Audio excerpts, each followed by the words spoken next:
Hey guys, I'm Madison Mary and welcome back to my channel. Today I have a recommendation video for you guys. So today's recommendation video is going to be focusing on books that you can read when it's kind of like it's a stormy day. You kind of just want to stay in and get into bed or get like all cuddled up on the couch with like a fluffy blanket and just, sit there and read and kind of be very immersed in this book. So I'm very excited. I have 6 books for this and yes. So I'm actually going to start with a contemporary. Just because the weather outside is crappy and it's gross and it's cold doesn't mean that the book you're reading can't be fun and lighthearted. So this book is going to be The Tourist Attraction by Sarah Morgan Thaler. This came out earlier this year and I absolutely fell in love with it. As I'm filming this video, I'm currently reading the sequel companion novel to it and absolutely loving it too. So this book is set in Alaska in the fictional town of Moose Springs.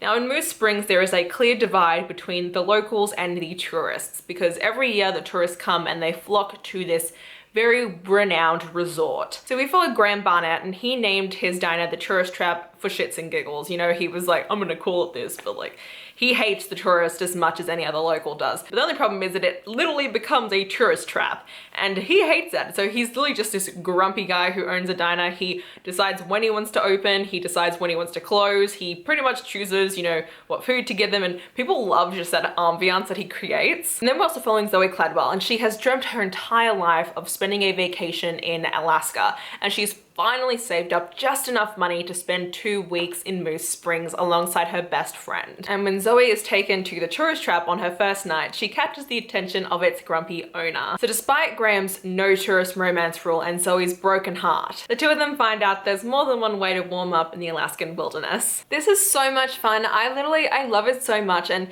because it's set in Alaska and it's kind of got that cold, atmospheric feel to it, it's really great to just sit with it on a rainy day and just completely immerse yourself. I read this book in one sitting because it was just that amazing, so yes. Then we have a very short thriller, and that is Be Not Far From Me by Mindy McGinnis. Now this isn't really set during the winter time, but it is a thriller that is very high stakes, and so it kind of warrants the idea of if you are reading this when it's stormy out, it would just make it so much more intense. So we're following Ashley, and to celebrate the start of her senior year, her and her friends have decided to go hiking in the Smoky Mountains and spend the night out camping. She is super excited for this, but does not expect to stumble upon her current boyfriend making out with another girl in the bushes. Drunk and upset, she ends up running out into the night. When she wakes up the next morning, she has no idea where she is. She has no shoes, no phone, nothing on her. And to make matters worse, when she ran off the night beforehand, she punctured her foot and it looks like there's an infection brewing. So if Ashley doesn't act quick, she's not gonna make it out of the mountains alive. This is, okay, I'm gonna tell you guys quickly, trigger warnings for very gruesome content. There's animal harm in this because, she's in the wilderness, she has to kill an animal in order to eat, and, just the depiction of her foot festering is disgusting, and it is just such an interesting book because it's a very psychological look inside Ashley's brain as she is going about this journey in the Smoky Mountains, because she's thinking back to her days where she was kind of taught to, hike in the Smoky Mountains. She has some basic survival skills, and her kind of remembering her past and using those, and also the whole idea of, oh my God, I might die out here, and she's kind of thinking back on all her regrets and all her grievances and everything like that. So it's such an interesting book because you're following one person who is alone for 3/4 of this book, and you would think, oh, following one character for this long, that's gonna get boring, but it really doesn't. Mindy McGinnis has such a way with how she writes her stories that is just phenomenal. Then we have a book that made me cry like a child fresh out of the womb, and that is Beartown by Frederick Bachman. If you guys have not seen my vlog where I read this book, you are sorely missing out on some prime puppy eye content. So I completely love this book. When I started reading it, I think I got 2 pages in and I was like, oh my God, the prose in this book is the best I have ever read, and the book was literally screaming at me to highlight it. It was the first book I ever took out a highlighter and just went to town because it needed to be. So in my opinion, it is best to go into Beartown pretty blind and just kind of knowing the basics. So that's pretty much what I'm just gonna tell you synopsis wise. So Beartown is a small yet eccentric hockey community that is located in the middle of nowhere. It is more forest than town. And because they rely so heavily upon the hockey team there, unless the junior hockey team can make it into the finals and win, Beartown might just disappear.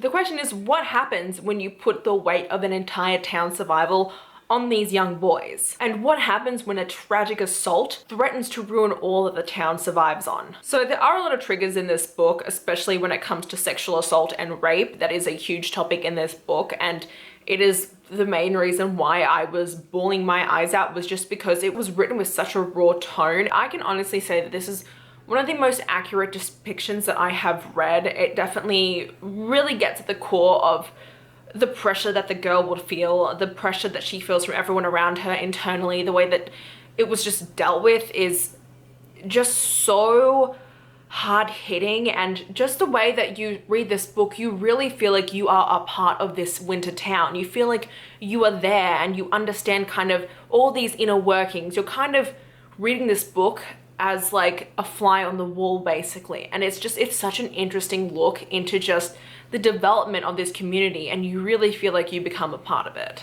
Then we have a YA suspense book, and that is Sadie by Courtney Summers. Of course, this had to be on this list. How could it not? Especially if you're looking for an audiobook to listen to on a rainy day, this is the one.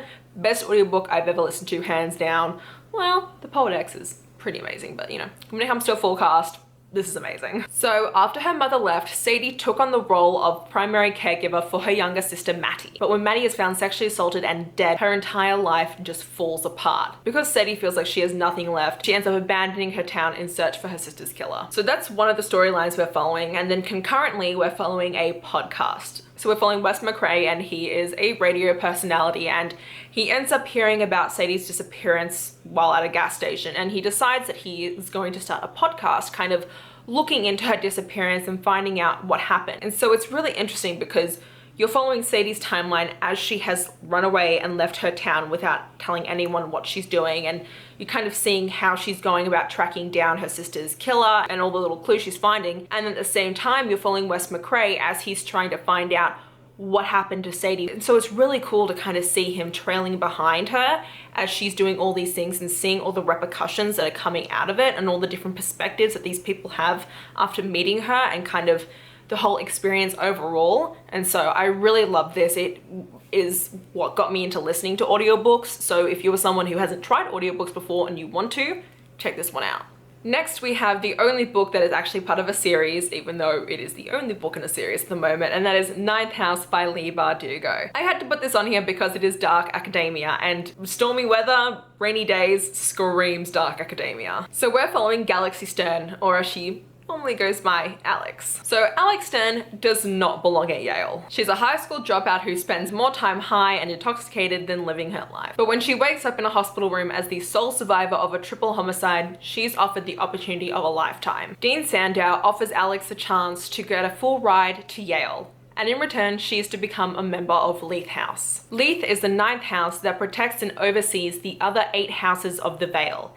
These 8 houses of the Vale are known also as secret societies. But when Alice's mentor goes missing and a girl turns up dead, she begins to realize that there's a lot more to these 8 houses than she thought. And maybe everything she's been told is actually a lie. So I completely love this book. It is a bit of a polarizing read. It is an adult book, even though it is by Leigh Bardugo. This is her foray into adult literature, so do be aware of that. It does deal heavily with drug abuse, alcohol abuse, self-harm, defecation, very gruesome scenes. There is rape, like every trigger warning under the sun is pretty much in this book, but I didn't find it triggering to me personally, and I do have my own triggers, so I completely loved it. I think all the characters were so well fleshed out, and it was a storyline that I was very invested in. It does have paranormal aspects to the storyline, and it was just a really interesting look into dark academia gone very, very wrong. And it's really interesting because you're following 2 timelines in which Alex's mentor has gone missing and kind of how she's dealing with that, and then a second timeline in which Alex has just turned up at Yale University and her meeting her mentor and getting started at Leith House and how she kind of is learning the ropes. And so I really love seeing those 2 perspectives and seeing how everything kind of culminated. And also her mentor, Darlington, is one of my most favorite characters of all time. So if nothing, read this book for Darlington. And then last but not least, we have the bone houses. This is a YA standalone. When the dead rise as just their bones, they are known as bone houses. Bone houses are a myth that are passed down from generation to generation since the times of the other king. But Rin knows better because she is the one who keeps those bone houses in check. When a strange map maker arrives in town and asks Rin to take him into the forest that the bone houses come out of, she refuses, but she quickly recants her refusal after finding out that the Lord of Colburn is threatening to repossess her family farm if she does not repay her family's debts. And so she ends up taking on the mapmaker's request in return for a sizable sum. However, what awaits Rin and the mapmaker in the forest will surprise them, and the secrets they are keeping from one another may be exactly what helps them survive. This was such an atmospheric book. Like, if I had to pinpoint it specifically, I would call this kind of like a dark fairy tale. That's what it felt like reading it. I loved following our characters. There is a slight romantic subplot, but it does not overtake everything and it does not diminish our two characters. They're definitely two very headstrong people who